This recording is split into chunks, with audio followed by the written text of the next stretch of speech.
U.S. President Donald Trump's new 25% tariffs on imports from Mexico and Canada took effect on Tuesday, along with a doubling of duties on Chinese goods to 20%. He said that all three countries had failed to do enough to stop fentanyl from entering the U.S. The trade wars could slam economic growth and lift prices for Americans still hurting from years of high inflation. Canada swiftly retaliated. Here's Prime Minister Justin Trudeau. Canada will be implementing 25% tariffs against $155 billion worth of American goods, starting with tariffs on $30 billion worth of goods immediately, and tariffs on the remaining $125 billion of American products in 21 days' time.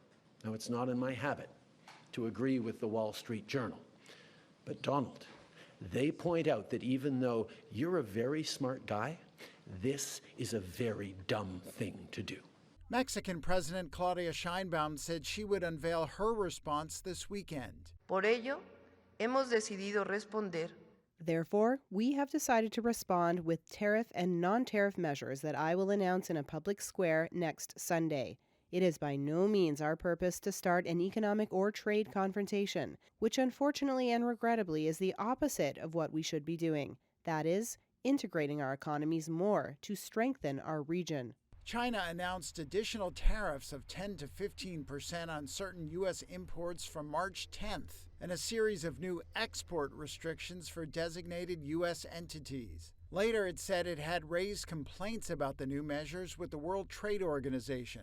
The tariffs are already sparking some U.S. price increases on goods, running counter to Trump's election vow to bring down living costs for Americans. The Federal Reserve Bank of Atlanta's GDP Now model showed a stunning shift to a 2.8% U.S. GDP contraction in the first quarter, from a 2.3% estimated growth last week.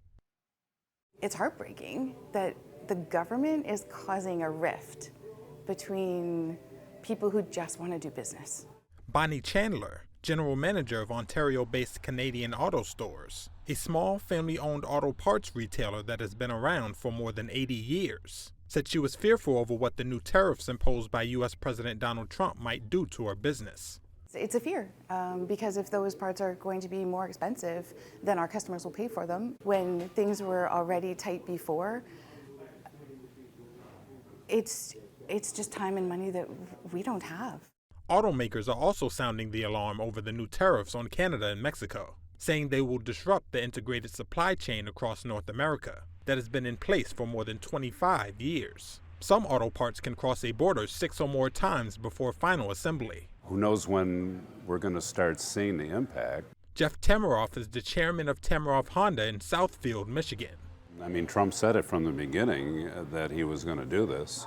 I think all of us just hope it was a negotiation ploy, which I still think it is, because it can't be long-term, because it'd have devastating effect on the economy. A trade group representing nearly all major automakers warned on Tuesday that the new 25% tariff on imports from Canada and Mexico will lead to drastic price hikes, adding that the negative impact on vehicle prices and availability will be felt almost immediately.